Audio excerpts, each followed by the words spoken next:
Le théâtre franco-ontarien est très riche en œuvres qui collent à notre réalité. Ce fort sentiment d'appartenance à la langue et à la culture nous pousse à créer des œuvres qui nous ressemblent et qui nous rassemblent. Par osmose, une création de la troupe Les Draveurs est certes une de ces œuvres à laquelle on peut s'identifier, et ça, plus de 20 ans après sa publication. Les Draveurs est la troupe de théâtre de l'école secondaire Macdonald-Cartier de Sudbury. Cette troupe scolaire, fondée en 1970 par Mme Hélène Gravel, originaire de Timmins, possède un répertoire de plus de 25 créations collectives. Les Draveurs ont même représenté le Canada en montant sur scène à Londres, en Angleterre. En 1987, l'année de la création de cette pièce, les membres de la troupe étaient convaincus que le théâtre pouvait servir d'outil pour rejoindre les adolescents. On pouvait s'en servir pour intervenir auprès de la jeunesse franco-ontarienne afin de les sensibiliser au phénomène de l'assimilation. Le texte collectif qu'ils ont créé démontre les deux côtés de la médaille par l'entremise des personnages principaux, Véronique et Jules.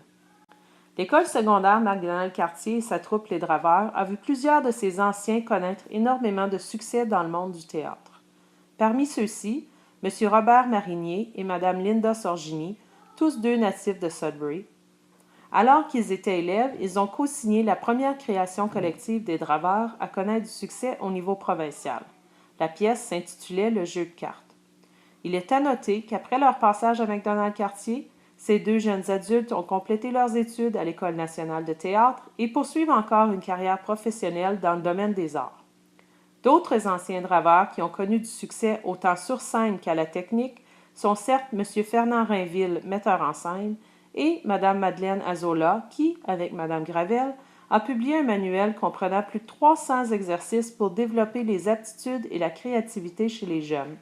Mme Azola a aussi enseigné dans le programme d'art et d'expression de l'Université Laurentienne.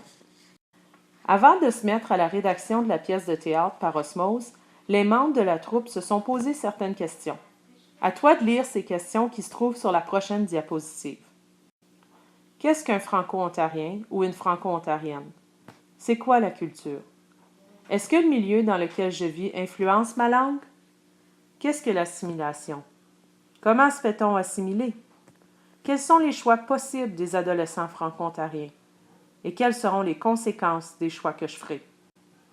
C'est maintenant à ton tour de réfléchir, et ta prochaine étape sera complétée via le blog qui est rattaché à cette unité.